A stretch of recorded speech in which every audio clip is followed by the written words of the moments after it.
What's going on out there, YouTube family? This is Samuel Lake here representing Team JVS. Just got done looking at episode 4 of Raised by the Wolves. This is the HBO Max original feature. First 3 episodes have been insane. Violent, psychologically immersive, and also like there's some ethical boundaries as much as some spiritual boundaries that this show isn't afraid to go down that line, much in the vein of Ridley Scott in general. This episode was directed by Luke Scott, and I think he did a phenomenal he did a great job with this, because the thing is, like, with this episode, it's like, okay, father was like, okay, I captured this thing, I feel like I failed the kids, you know, I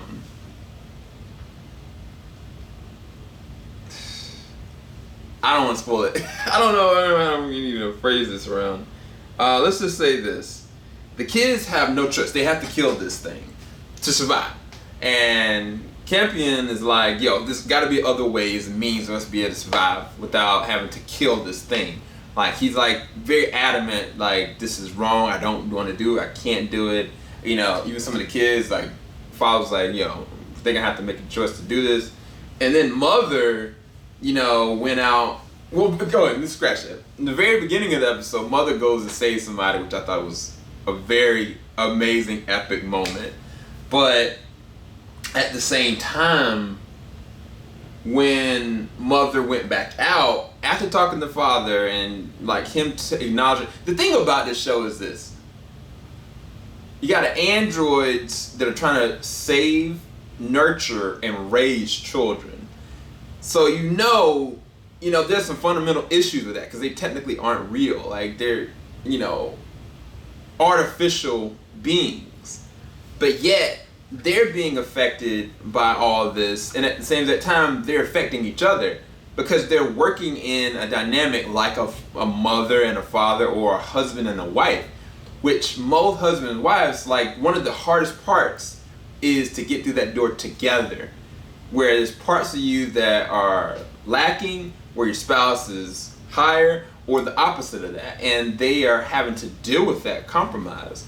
And it's so fascinating to actually really watch. I'm not even joking with you. I think that by the end of the episode, like, the kids are kind of like put down this path that it's like either you be killed or you survive. And it's like, by any means necessary, what do you do at that point? And I think it's just fascinating the road that these kids have to go down to ensure their own survival, ultimately.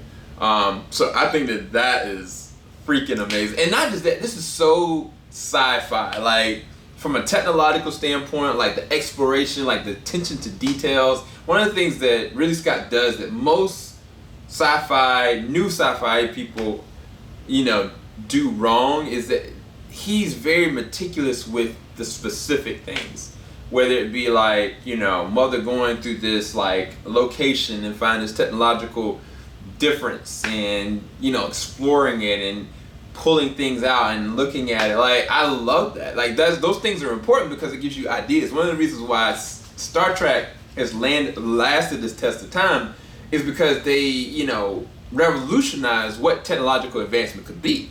And, now it's kind of like this trope of like, oh, you go 2200 or 2100 or whatever, like, you might have this, you might have that, but it's a difference in being meticulous about the detail. That means you have to compromise and understand where the story is, what's the capability, what isn't. Like, there's one thing that happened where mother was interacting with one of the kids and basically kind of put the kid to sleep, right? And then, like, did something to the kid, and I was like, wait, hold on. Is she interfacing with, like, I know I'm geeking out a little bit, but the science fiction junkie and the critic in me is really impressed by this. She interfaced with organic material, but yet she's technically non-organic, but I don't know. Like, there's things that they're able to do that I don't even, like, I'm kind of like, yeah, like, there's a mystery to all of it. On top of that, Paul got lured in the last episode by something very weird. And I was kind of like, yo, I've seen that doll before, bro. And I don't want to sit there and spoil it, but let's just say by the end of the episode, it comes back up. And I'm just kind of like, what is going on? Like, so serious. I am very confused. There's a level of dread that happened with Father in the third act of this movie that I was kind of like, yo, I'm scared. Like, for real. Like, I actually felt scared. Then on the other side, and I know I'm talking a lot, I apologize. This is just a very particularly good episode to me. It's called Nature's Course. But then you got Marcus and his wife or girlfriend, and they're just trying to survive. They're trying to make it, but the last episode they stumbled upon this like looking pyramid / object that was just warm for no good reason. They couldn't understand why.